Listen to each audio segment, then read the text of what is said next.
Hello, Mr. Surviving my life with lung cancer.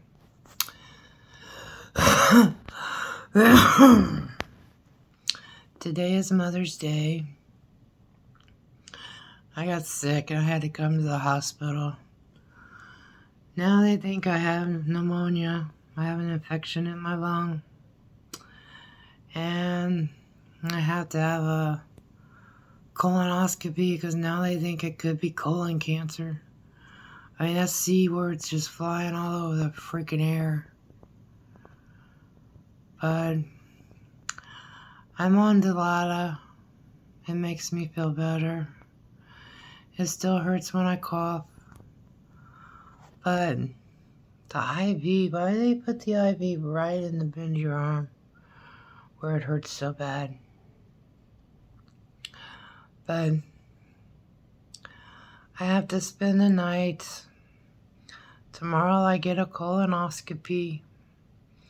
So tonight I get to drink a whole lot of make you go shit medicine, whatever it's called. I know that's not too nice on here and I apologize, but living with lung cancer is not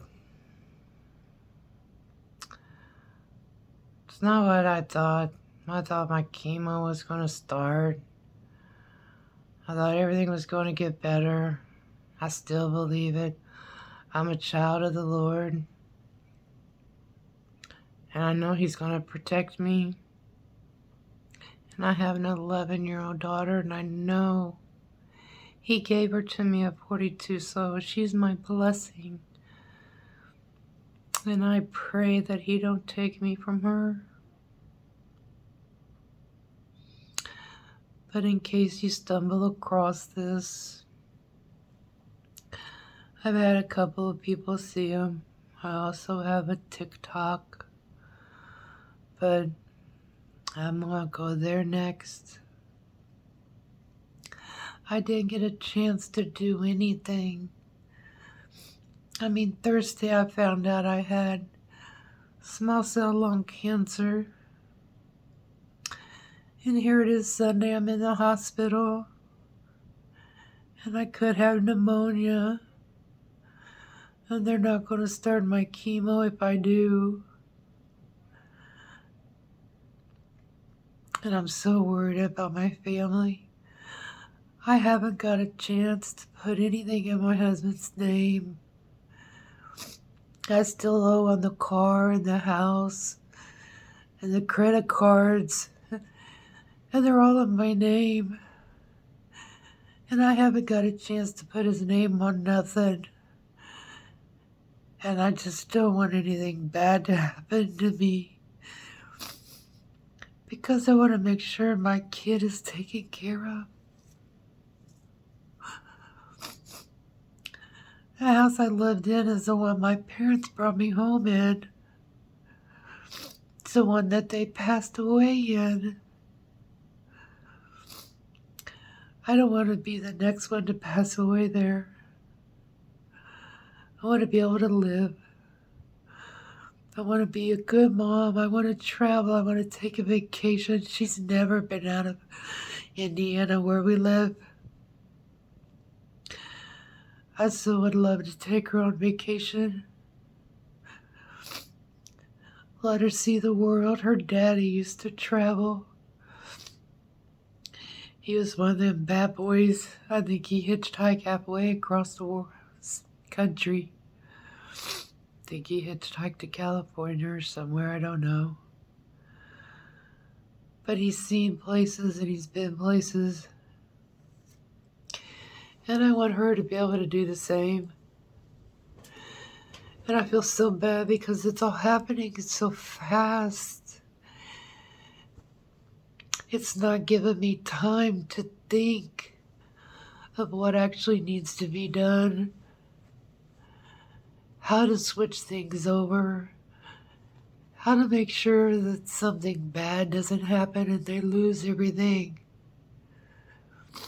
I don't know what to do. That's why I come on here and I ask you guys, just tell me some information. help me know what to do, how to do it. I know what to expect. I expect chemo. I expect not to feel good for a while. But I didn't expect for it to go so quickly. And nobody will talk to my husband because I'm on everything. I'm even on our cell bill.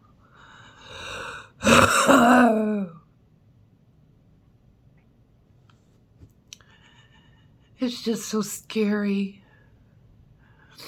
This is when you realize one small thing can do so much damage.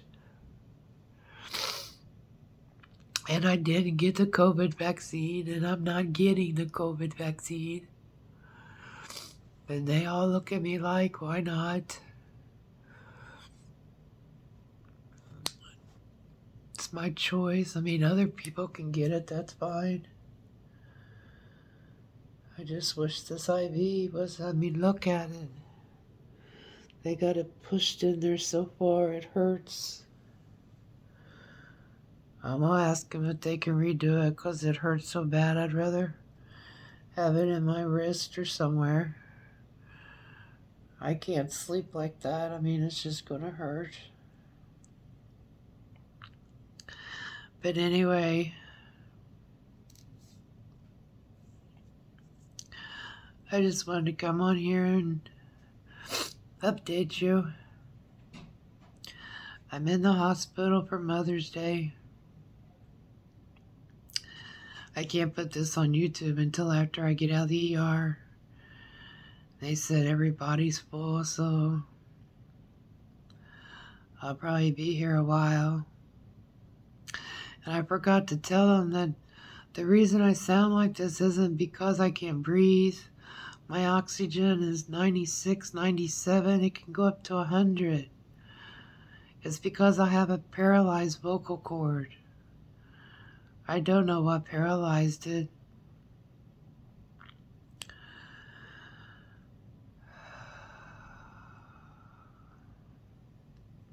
But what do you do when you're in such a state of shock and you can't even think? I'm 54 years old. I don't even have life insurance.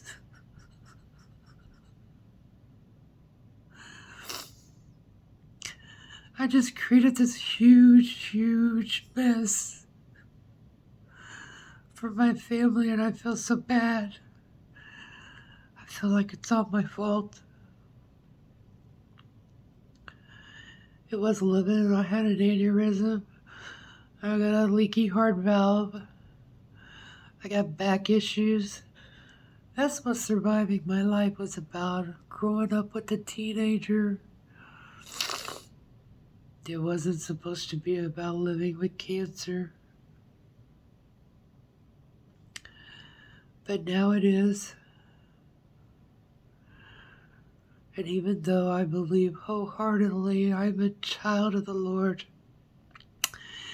and He keeps me in His arms, and He calls me home when it's my time, I just don't want it to be my time. I'm being selfish. I want to stay with my daughter. I always felt like I got gypped with my mom because she had me in her 40. She was 41. She died when she was 85. I always felt like I got gypped at a time. My daughter's 11.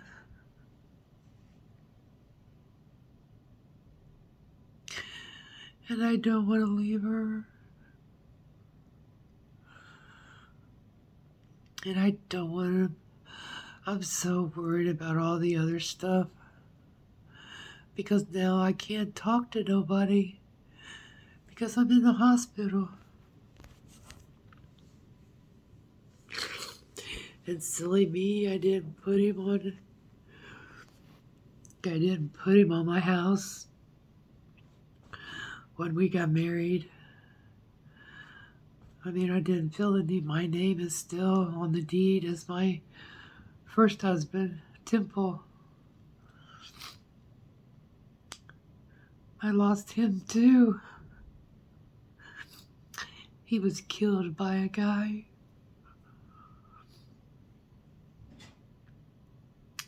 Life isn't fair. His brother just died in March. So much sadness.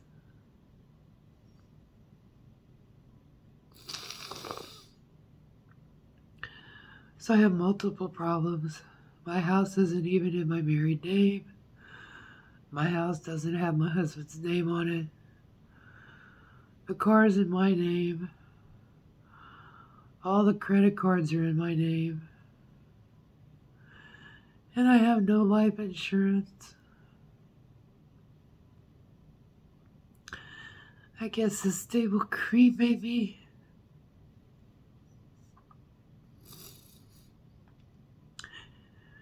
And they can just buy a urn and keep me in it, I guess.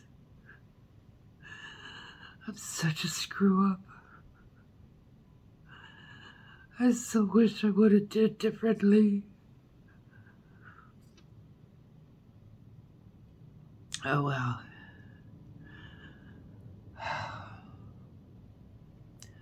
Please don't smoke. Please make sure you have life insurance. Please make sure your affairs are always in order. They say that and you're like, what do you mean? I don't really have anything. But you do. The little things you have, you have. And without you, you may not have them no more. My husband already had a heart attack. I'm so afraid that this stress is going to get to him. And then I don't know what's going to happen to my daughter. But I can't think like that. God is my Lord and Savior. He will keep me. He will heal me. He will raise me up out of this pain. And He will bless me once again. I have to believe that. I'm going to believe that.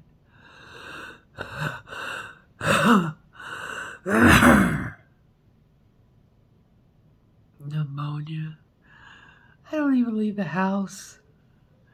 The only time I've left the house is to come to this stupid hospital to get doctor's appointments. 2020, I was fine.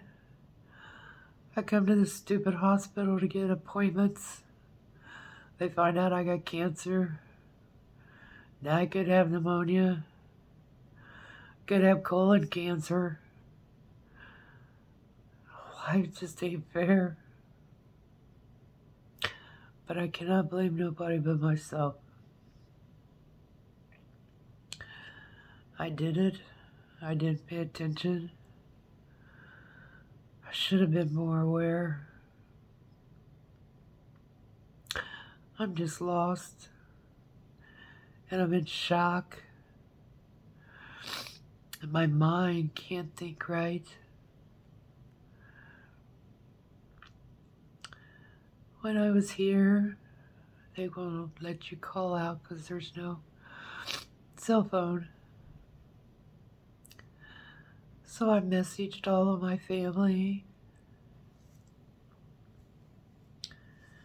That really hurts my IV.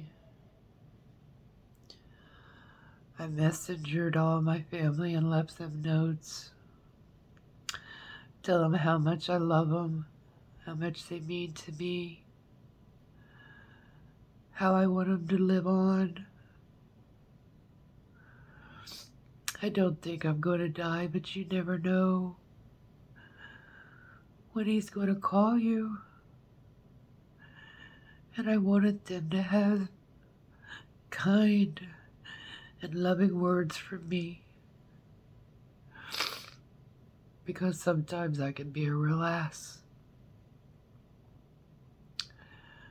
I can be a real ass. But I do have love in my heart. And I am so thankful to God for giving me my husband. So thankful to God for giving me my daughter.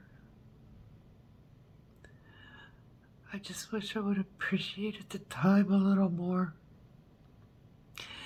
And that's what I thought this was.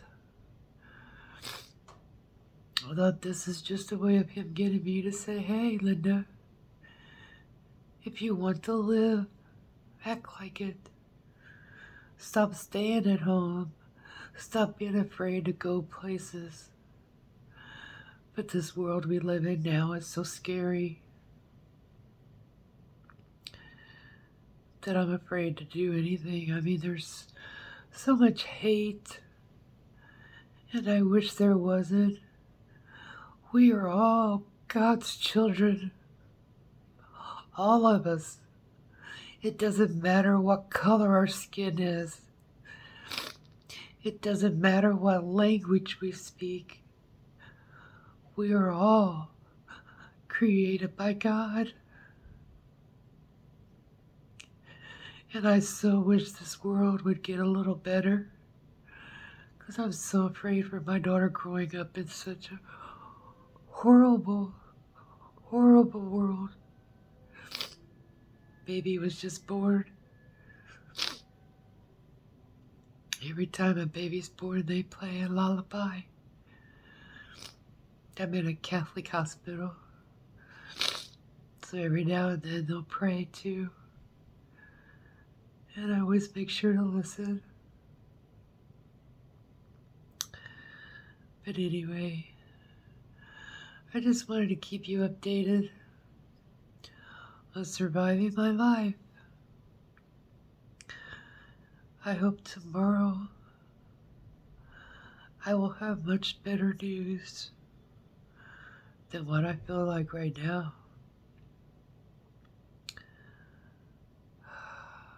Right now it's kind of depleting me.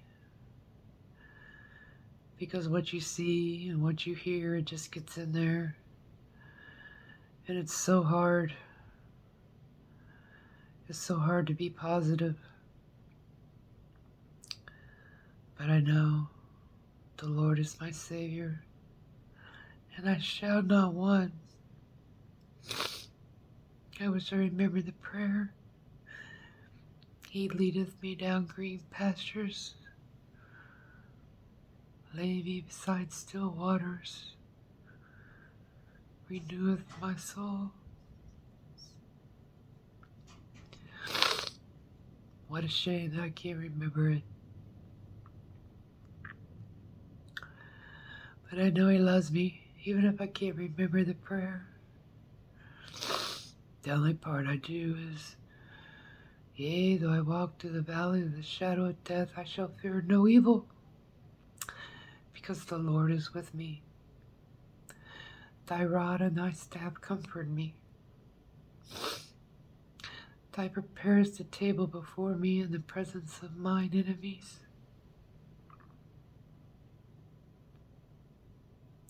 He anoints my head with oil, and my cup runneth over. That may not be correct either. I can't really remember. My head is just loopy. Serenity. God grant me the serenity to accept the things that I cannot change. The courage to change the things I can and I have. And the wisdom to know the difference. Not a cross in my house.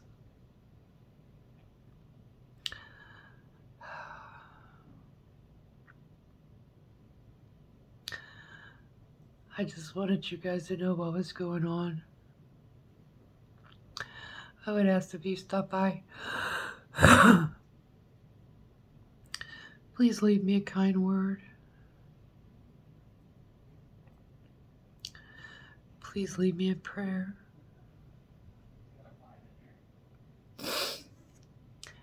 Just remember me.